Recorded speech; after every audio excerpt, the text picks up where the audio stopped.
Question 5. A lot of telephone companies inspect telephone poles and replace those that are defective.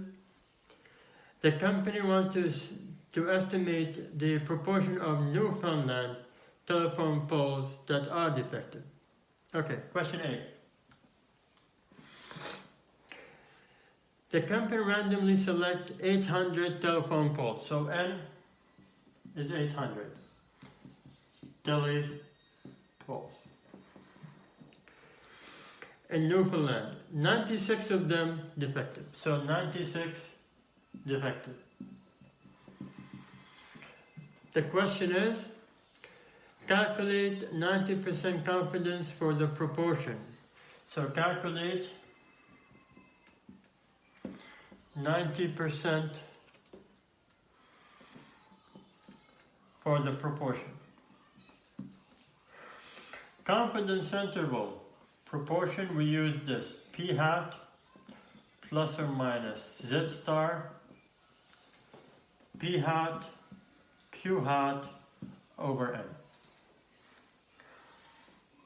P hat is called sample or observed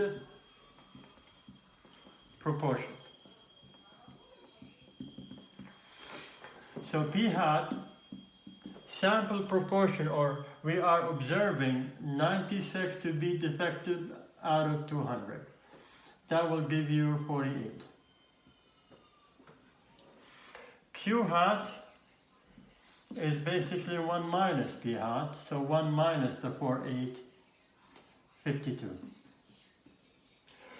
N is 800. Z star, they want 90%, 90%, that's where you use the table I told you about at the beginning of the exam, the 1645. So you put this one, 48, you put the Z star, 1645, P hat is 48, Q hat is 52, and sample, we say 800. Take the calculator. You only do this part. Do this part only. That comes after the plus minus.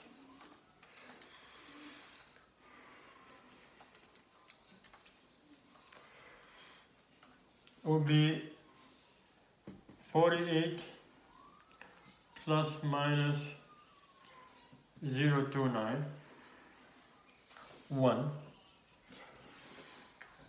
So you open brackets, here you minus them, and here you add them. So you go 48 minus the 291, takes you down to 4509, and if you add them, it takes you up to 5091.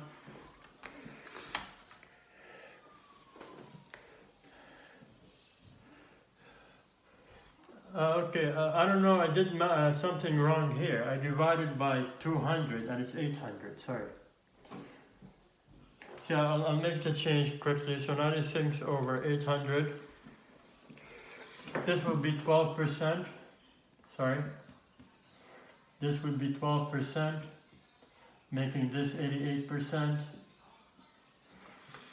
So this is 12.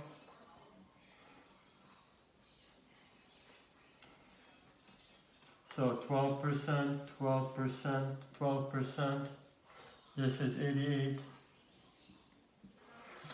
So 12% times 88 over 800, square rooted times 1645. This number here is 189, and then you minus them, you add them. So you take the 12% minus the 189, that takes you to 1011, and when you add them, takes you to about 13.9. Yeah, and that's the answer they have. interpret the confidence interval in context of the problem. So we got the answer, we did the calculation, now we need to answer this in confidence interval interpretation. First of all, they told you, note, the required assumption conditions have been checked. So you say, since assumptions are satisfied, we are, and you see whatever the percentage is, 90% confident that the true population percentage or proportion. So everything is constant, so you don't change, the only thing that changes this, if it's 90%, 95, but everything stays the same. And here, you see what the question is. A proportion of what? Proportion of defective telephone poles and all, where were these in all Newfoundland telephone poles?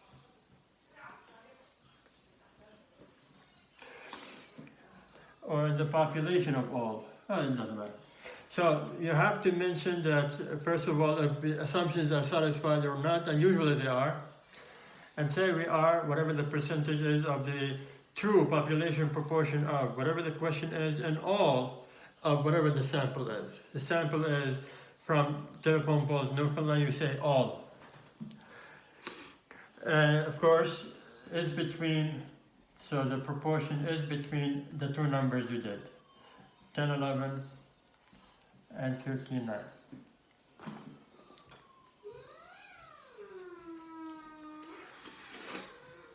Now, I'm going to erase some of this. Question C. This company also provides for New Brunswick, so wonders the proportion of New Brunswick telephone. If the company wishes to calculate 90% confidence interval with margin error 3.8, how many telephones did they pick? So they want to know what the sample is, because they tell you how many phones they need to select, or phone poles. In this case, we use this equation: P hat, Q hat, Z star squared over margin of error squared. This is what we use when they say how many, indicating that they're asking for sample size. It's at 90%, and we know that's 1645. We know this one is 12%, and we know that Q is 88. Z star is 1645, and the margin of error is given in the question at 38%. So you do 12 times 88 times 1.645, this one is squared. At the bottom would be 038 squared. You get 197.89. Whatever number you get, ignore what you see here, even if it's 0.1, just ignore and add one more. Sample needed, 198 telephone poles. So even if it's 0.1, you will round it up to 198. The last question here, D, the company in C plans to select its New Brunswick telephone poles in the following manner. They will select all the phone from roads along the Bay of Fundy. Do you see randomization here? No, because they only concentrated on a certain area, not all. So there is what's called biased. Biased, when you, instead of doing it the correct way, and you select randomly, you specify a certain area and you select from it. So if you use this word, you say randomization doesn't hold, the company only viewed in a certain place along this region, there is bias in the selection, not completely random.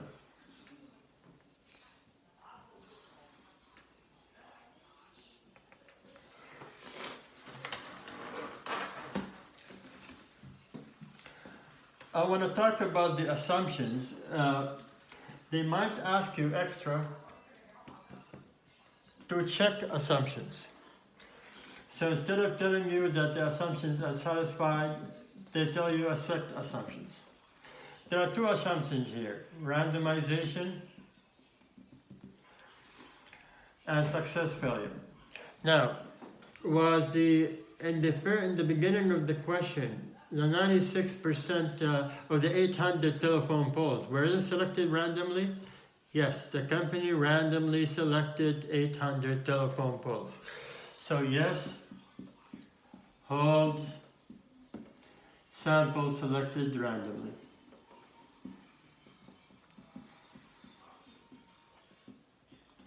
And that's actually randomization or independence. Now it's treated the same thing. Independence and randomization when the sample selected randomly. Success and failure. Now, what are the numbers for the success failure? Remember, how many of them defective? And how many of them that are not defective? So the defective ones are from the 896, meaning there are not defective 704. Both numbers must exceed the number 10. That's true. So holds can assume normal distribution.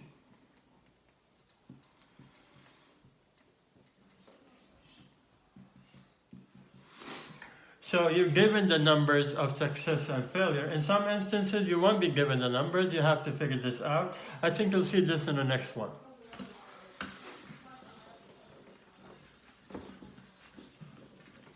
And we go to question, we did 5, we go to question 6.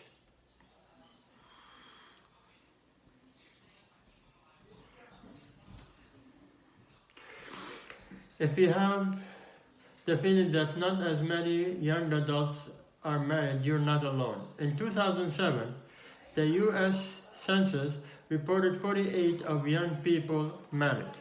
So in 2007, 48% of young people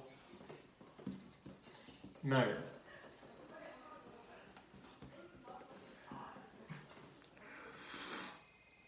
We are interested in whether this percentage is lower in 2014. Is it lower than the 48? So what we do a survey. We take a sample of 903 randomly young US adults, and we found that, so those are young US adults, and 407 were married.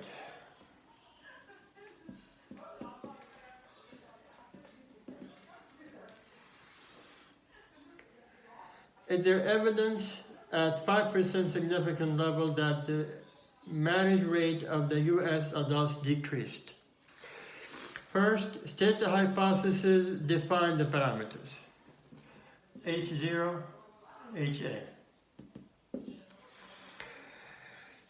We say, and this one is standard, P equals 48, and the question says, is it lower? So we say P less than 48.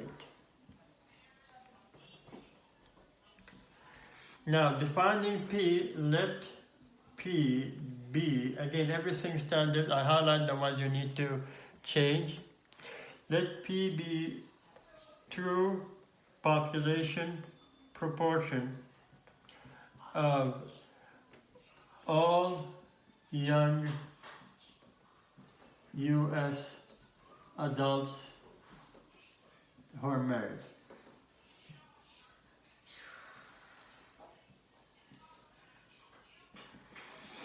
In 2014. So it's just, what is this percentage for?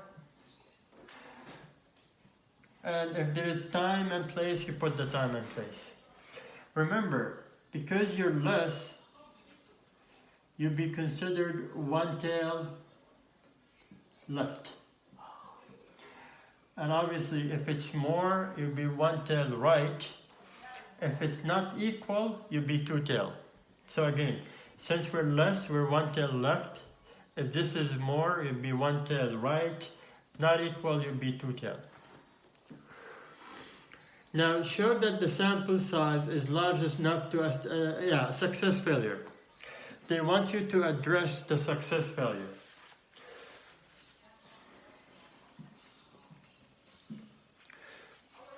Success, you take P times N, failure, you take Q times N. We know it's 48% and the sample, I believe 907. Q would be 1 minus this, 52, and the sample 907. 903.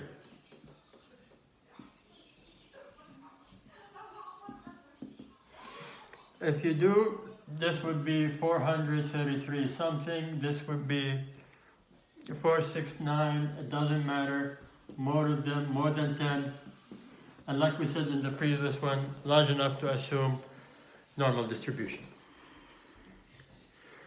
They give you the answer in Minitab, and in C they ask you, can you give me the formula of the test that they used?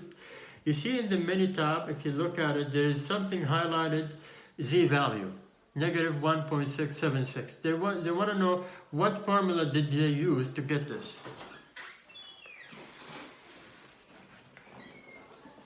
So the proportion hypothesis, the formula is z equals p hat minus p in the hypothesis, PQ hypothesis over n. So I'm gonna erase maybe this portion here. Let's get p hat. P hat is observed proportion from the study or sample proportion. It's actually given in the Minitab. You see sample P is 4507. You put everything 4507 minus P 48, and here P is 48, Q would be 1 minus, which is 52, over the sample 903. And if you do this in the calculator, it should show you, you don't need to, but they want to know that you know how this number, you're able to get it. Yeah, to get this number, it's negative 1.76 by plugging these numbers in. Now, the p-value given in the output, to show you understand this, use the z-table to find the p-value. Okay.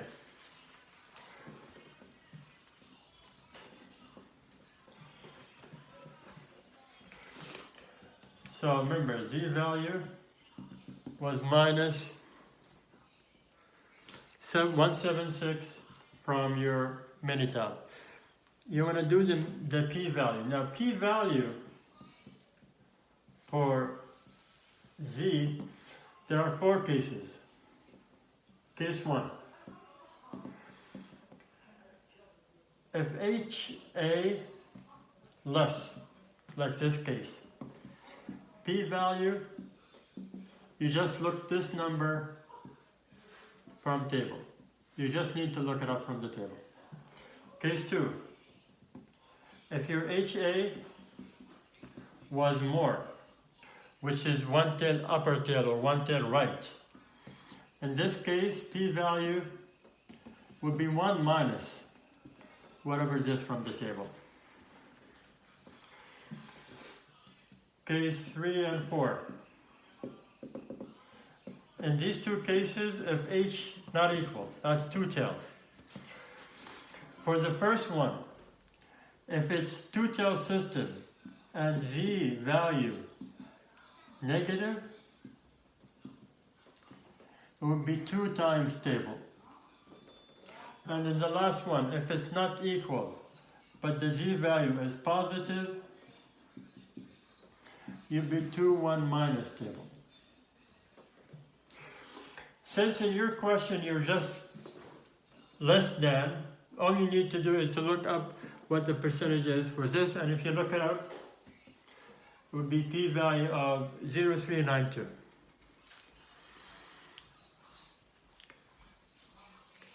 Question E.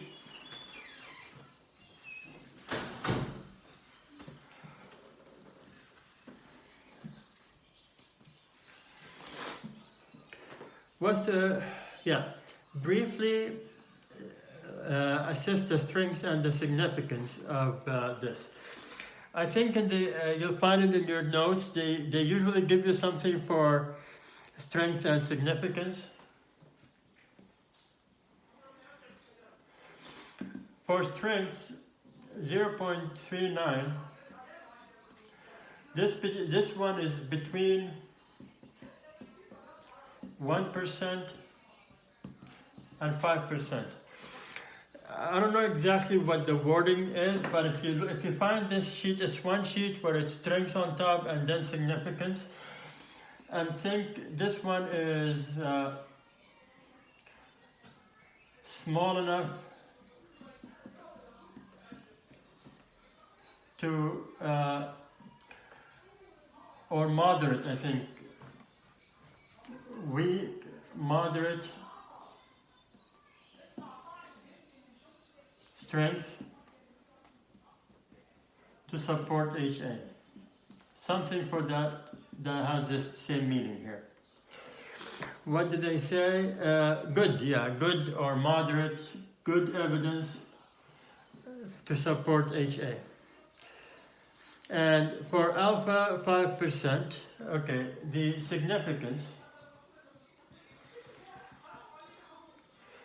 your p-value is 0.39. Alpha given in the question is 5%, I believe. Yeah, in the beginning of the question, yes. It's done at 5% significance level, alpha. So you say 5%, this is less than 5%, and if it's less than alpha, reject H0, conclude HA. And that's type 1 error.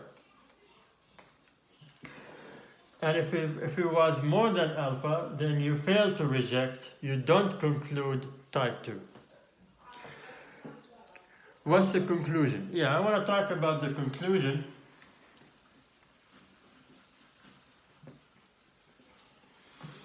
When you're asked to talk about the conclusion,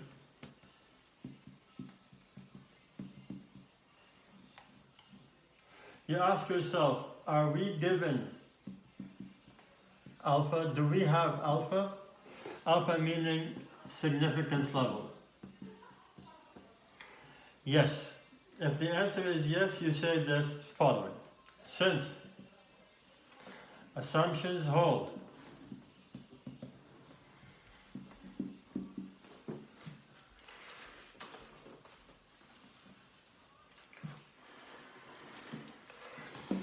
and we base it on the significance, we have enough, or at 5% level, at 5% level of significance, we have enough information to reject H0 and conclude HA, and say what HA in English. So instead of saying HA, to conclude that the true proportion of young US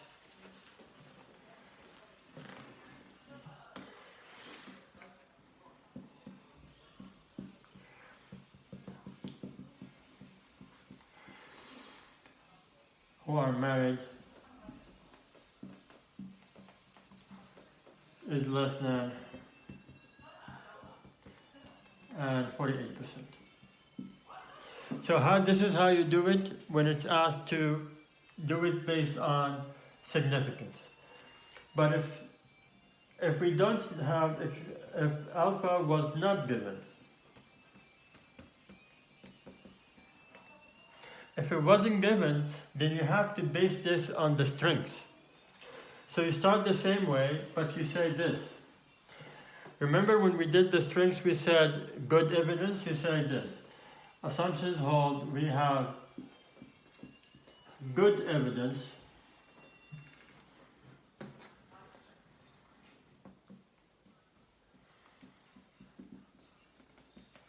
to support HA.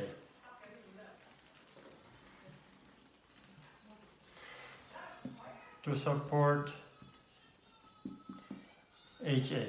The fact that the true proportion of young US citizens who are married is less than 48. So this is how you do it if it's strengths. Assumptions hold, we have good evidence to support HA, but you put HA in context of the problem. And if it was significance, you say we can conclude at 5% or whatever, we can conclude whatever. Part 2, I'll tell you basically what it is.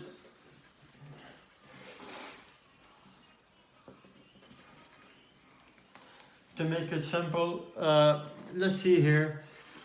Light Me Up Decorating Company does great business at this time of the year and install seasonal lights on outside of your house. People are very happy when they don't have to climb a ladder. However, they have unhappy customers who feel that the lights aren't secure properly and fall more than 25%. If it turns out to be the case at 5%, the company will plan money to buy better equipment to ensure that the lights do not fall. Okay. So, H0, HA.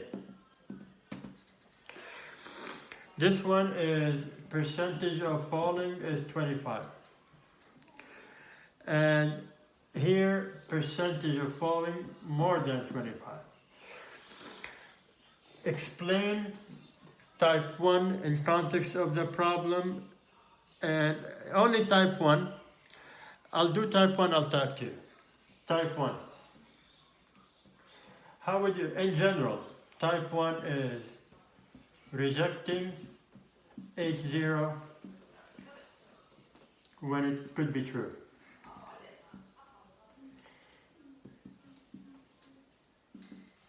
So all you need to say, instead of H0, what H0 is. So you say rejecting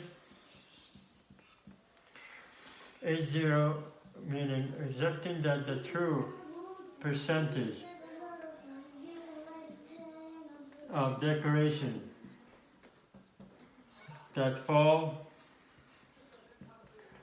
is not more than 25%.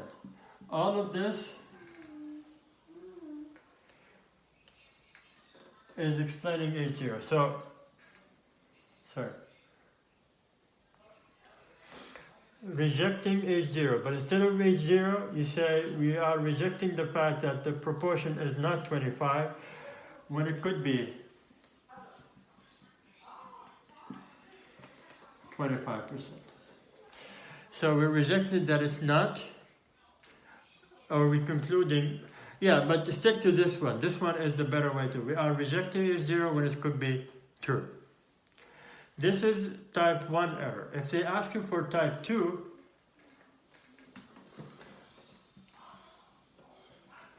you say not rejecting H0 when it could be false. But in H0, you put what H0 is. So in both cases, you put what H0 is, but one of them rejecting when it could be true, one of them is rejecting what it could be, not rejecting what it could be false.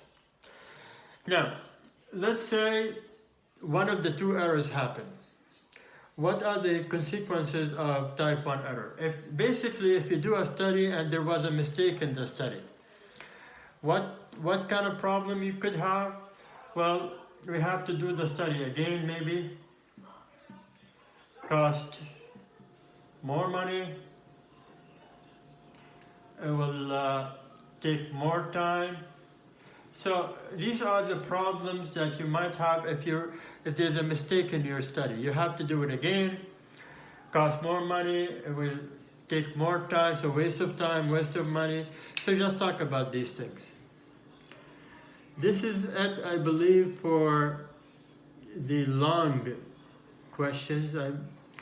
And after this would be probably short questions. So I'll stop the video, we'll come back after we do the next one, okay?